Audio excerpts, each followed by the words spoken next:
For those of you who are just joining, we're on element 4 today. So grab your life books if you don't have them in front of you. Sabrina, oh, I'm so happy to see you. Yeah, grab your life books, get cozy. I love element 4. It's, I think, one of my most reviewed frequently elements. I'm always working on my mindset, so it's one of my favorite too. I think I visited almost every couple weeks, honestly. Yeah, you are not alone.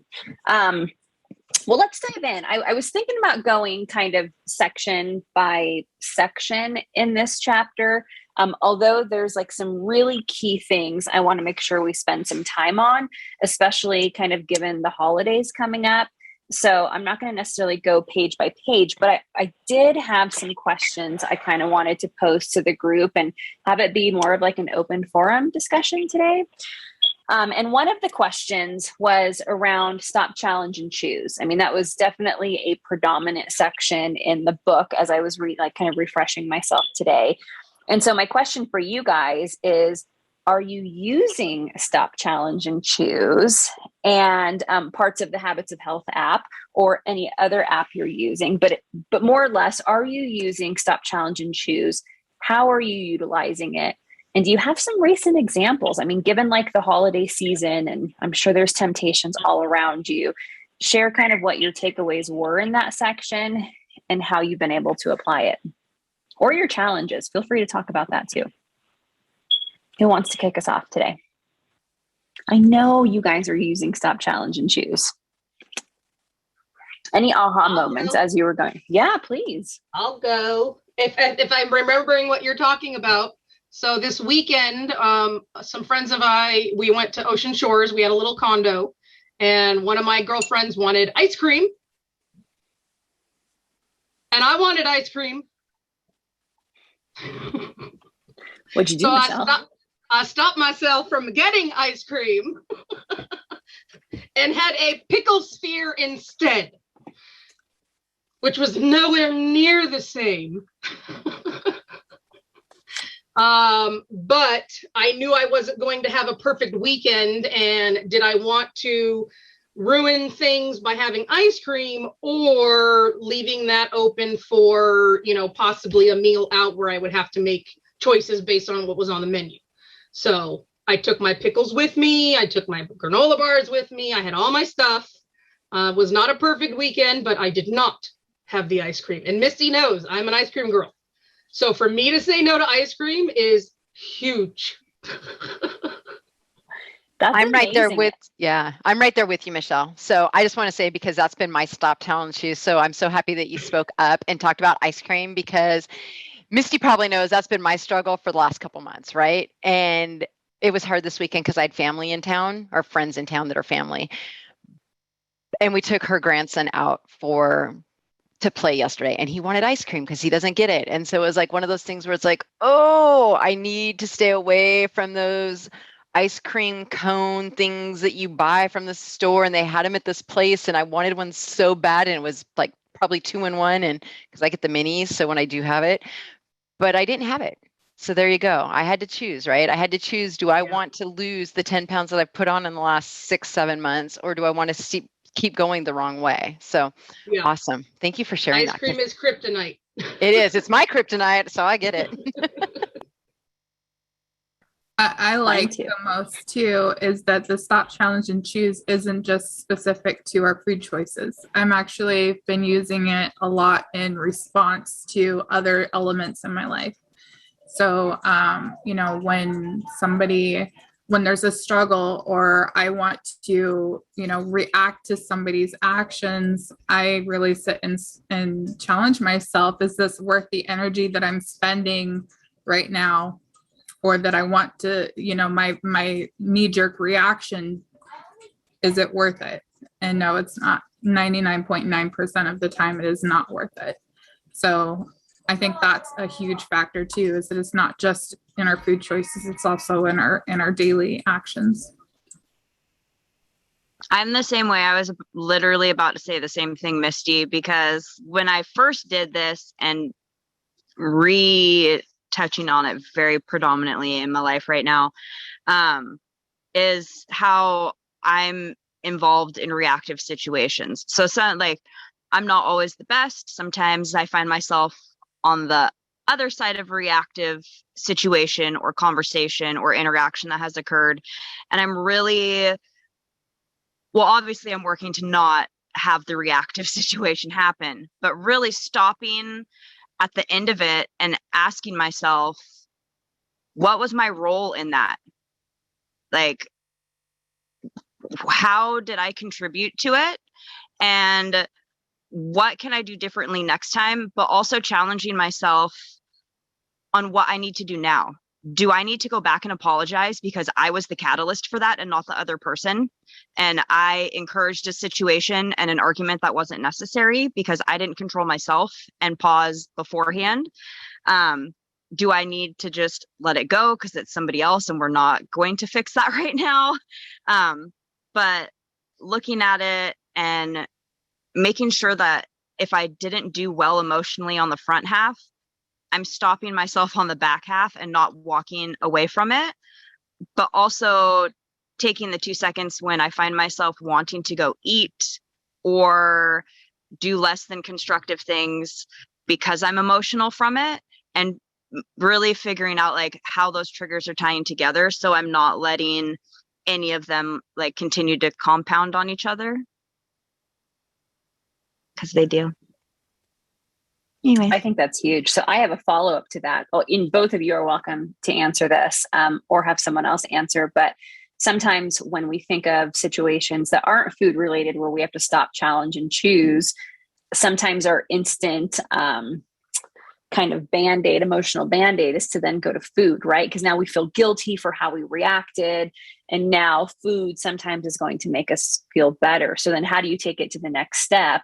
Do you continue to challenge yourself, or what tips do you have for that? water. Water. I go hug a water bottle because I do. Like, that's what I'll do too. Like, and then I want to almost punish myself because I know I didn't do something right. So it's not even like I'm trying to go find comfort in food. I literally know that what I'm about to do is a self-sabotage. And I'm like, ready? You made somebody else feel crappy. You feel crappy. Let's feel really crappy and go eat something that you know is going to just perpetuate this right now. And like, it's almost a punishment on myself after the fact. And so I don't have a good answer because I'm not always the best about it. I guess that's kind of why we're all here, right? But memes, you know what? I want to add to that because we want to punish ourselves, right? Because we made somebody else feel crappy. So when we eat, because that's what we go to, right? That's what we go to. We go to eating bad. And then how do we feel inside? We feel bad, right? So now it not only have we decided to eat bad, now we don't feel good. Our stomachs hurt, our heads hurt. I mean, I got to tell you, this ice cream addiction that I've had, and I will tell you why. It's been because I had to go and have a conversation with HR about my supervisor. And so then I felt bad because I felt like I was deceiving my supervisor. And that's what's been happening the last 2 weeks. But I'm not. I'm helping her. And I've had a conversation with her now. But that was my excuse. It's like, oh my gosh, I went around her. Now I'm going to eat ice cream because I feel bad.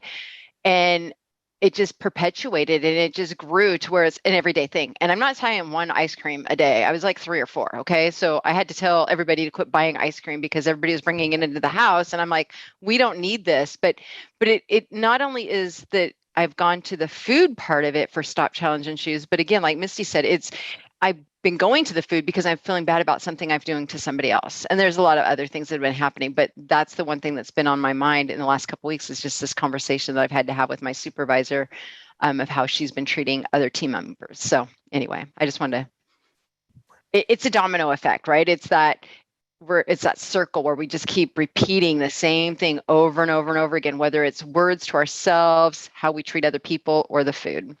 Yeah, I'm going to, so my thing, because I have identified myself as a food addict. I know this is a different concept and something that is fairly new out there. And it is touched on in Dr. A's things and things like that. But it took me reaching my goal and then a whole bunch of other things happening for me to then, be where I'm at now. And I've gained like 40 something pounds back, almost half of what I lost. And so having this realization and connection that I have this food addiction, now I have to figure out a different route. I can't keep going back to the food, right? Because then that triggers my food addiction. And then it's this whole grand slide all the way down. So what I've started doing is finding ways of either, walking it off, putting myself in a timeout, I'm going to go stand in the corner for 5 minutes, y'all, or just a walk outside, something, going and locking myself in the bathroom, running warm water over my hands, just something to solidify that I'm okay and that my emotions don't control me and that my food addiction doesn't control me. And I think that's huge. I can piggy off of that too, because I mean, it does say in the book later on how sugar sends triggers to our brains, like a drug would. And so it gives us that happy feeling.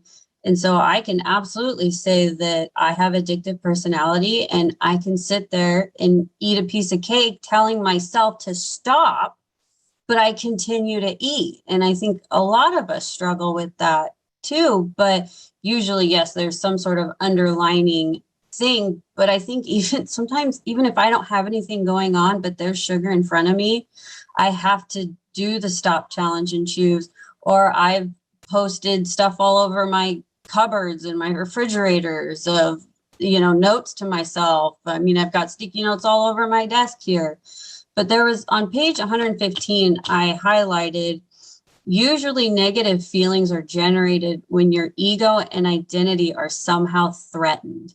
And I know when my addiction personality just likes to shine, especially right now with school. School has me, this accounting class has me in the dumps, and it makes me feel stupid. This class makes me feel stupid. I know I'm not, but that's just the way it makes me feel. And it's shown by gaining 6 pounds of just not being consistent with my feelings, eating outside of program little bits here and there. And I would say, it got to a point that everything that I was trying to do, stop, challenge, and choose, the notes all over the place weren't working. And then at that point, I just had to throw my hands up and go to my coach. And I think sometimes we need to realize that our ego and identity is threatened and we need extra help, and that it's okay to do that. And as hard as it is, sometimes it's a hard pill to swallow, but you just got to throw your hands up and say, I need help. And sometimes just hearing it from somebody else, or, Misty is great at asking the right questions at the right time. And it's like, oh, you're right. And then it really does it's a reset in my brain for me.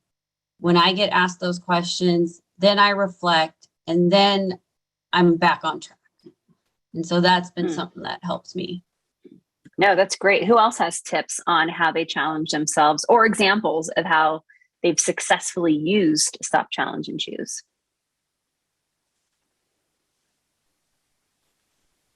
I have one. I think for me, it's usually the past experiences. Like, you go so long thinking that food or alcohol or whatever you fill in the blank is like your coping mechanism.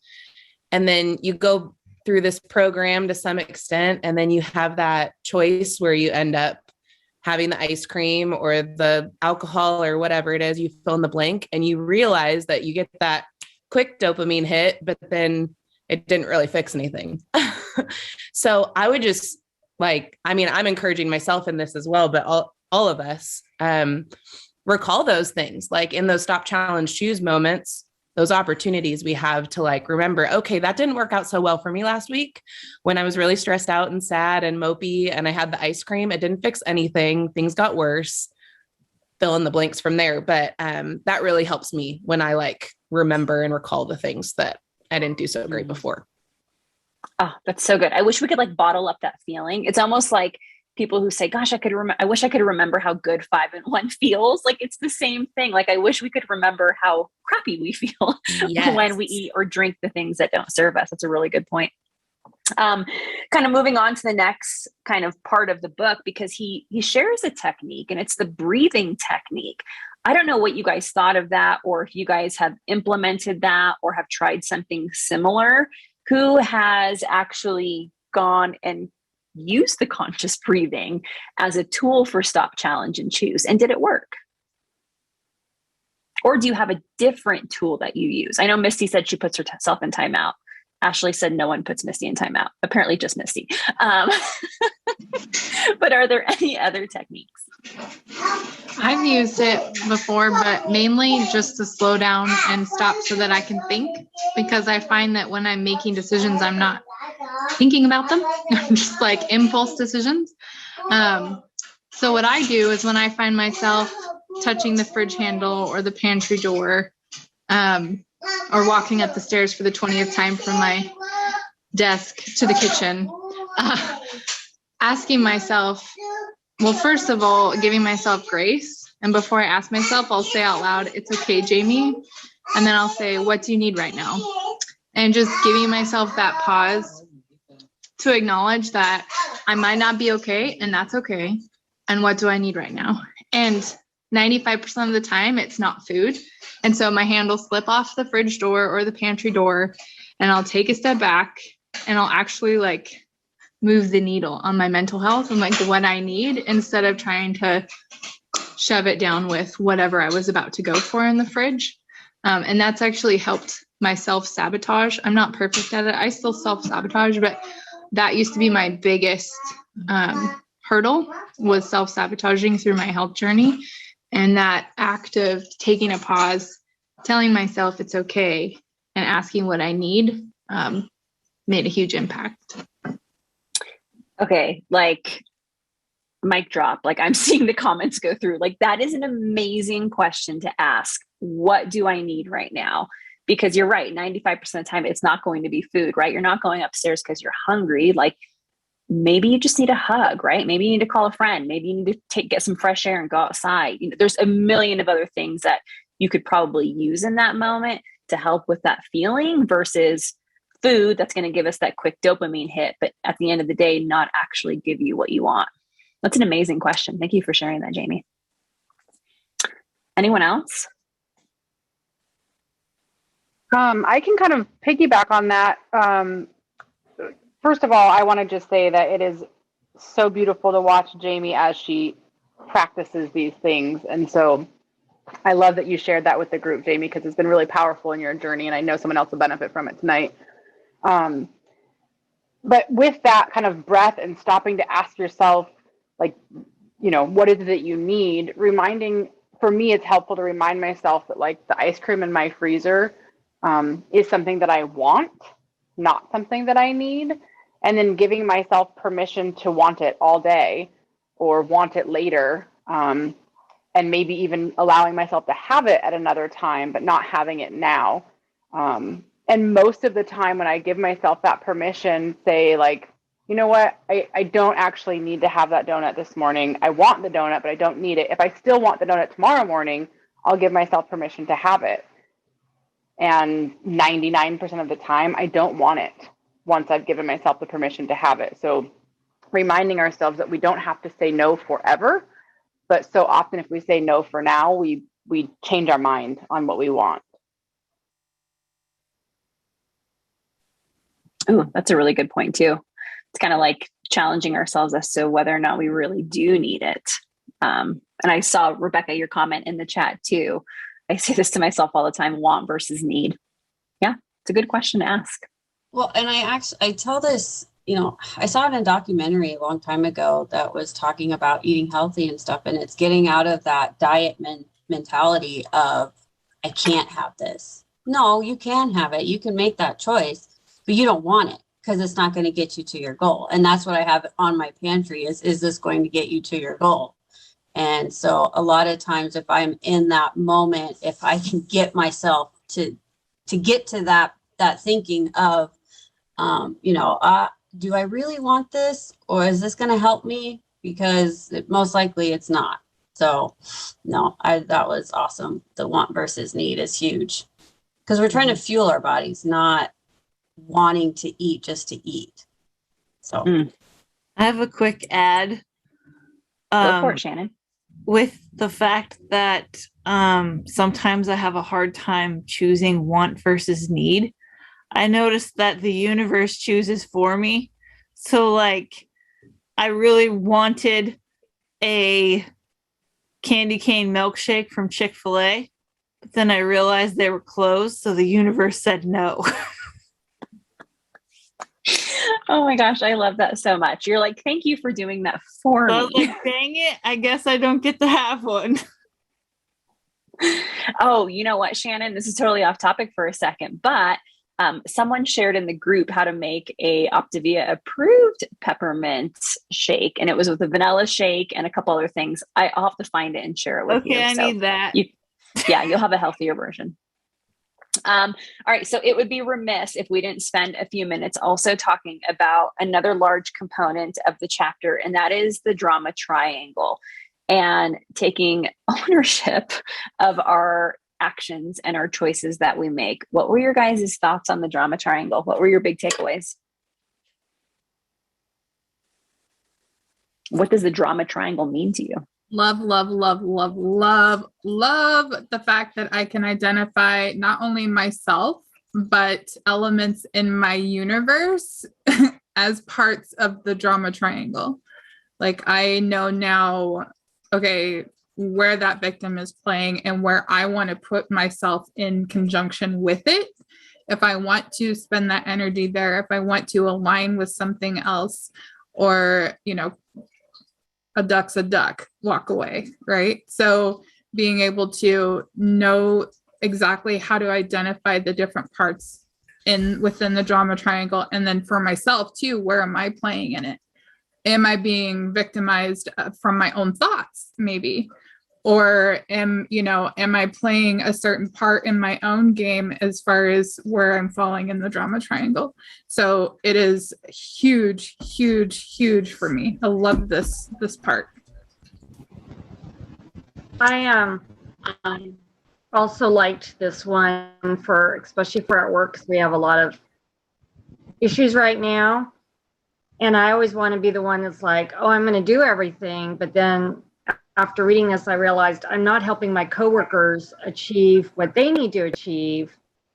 And then also, if they can't do it and I'm covering up for them, it's not helping us at all. So I went to my director and I was like, we kind of need to talk about some of my coworkers not really doing what they need to do, and then allowing them to, instead of me doing it, having the leadership team mentor that person instead of me. So it's like been a lot less tense at work. It's still tense, but it's been a lot less tense at work.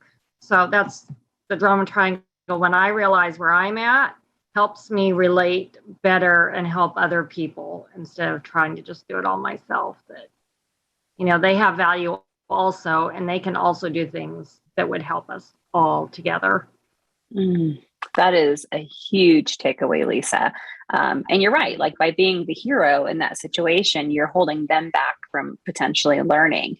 And what I love about your takeaway is that you saw it as a way that you can apply it yourself. I think often, I know I'm guilty of this sometimes, I read something and I'm like, oh, that's so-and-so, and that's so-and-so, except I'm not always like, ooh, but I play this role and this is my role in this. So making sure we're self-reflecting on how we fall into this drama triangle is really important too, because it'll help us communicate with others.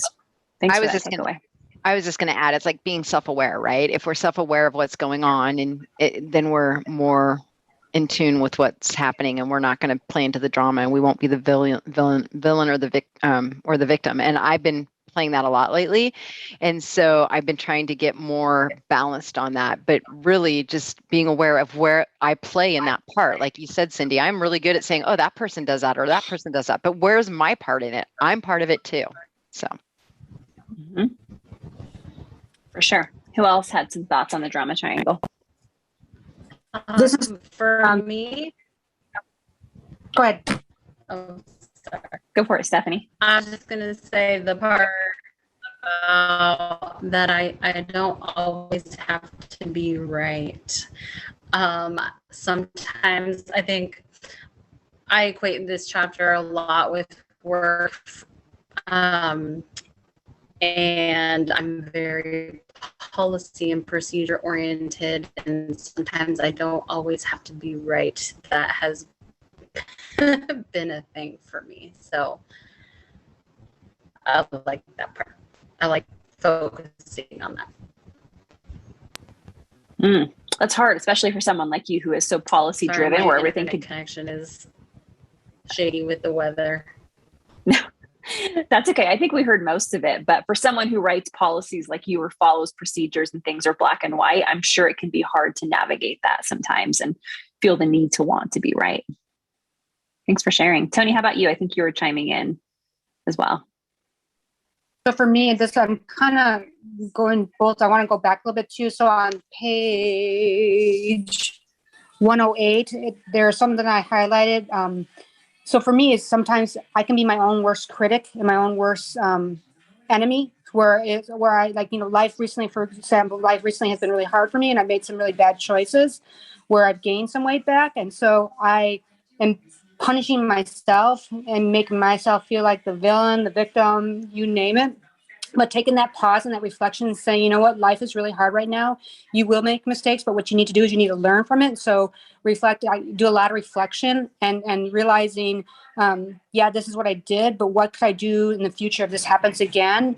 And so that reflection. But what really stood out to me on page 108 was, do I make life happen, or is life happening to me? So right now, when life has been hard, I've been letting life happen to me versus making life happen.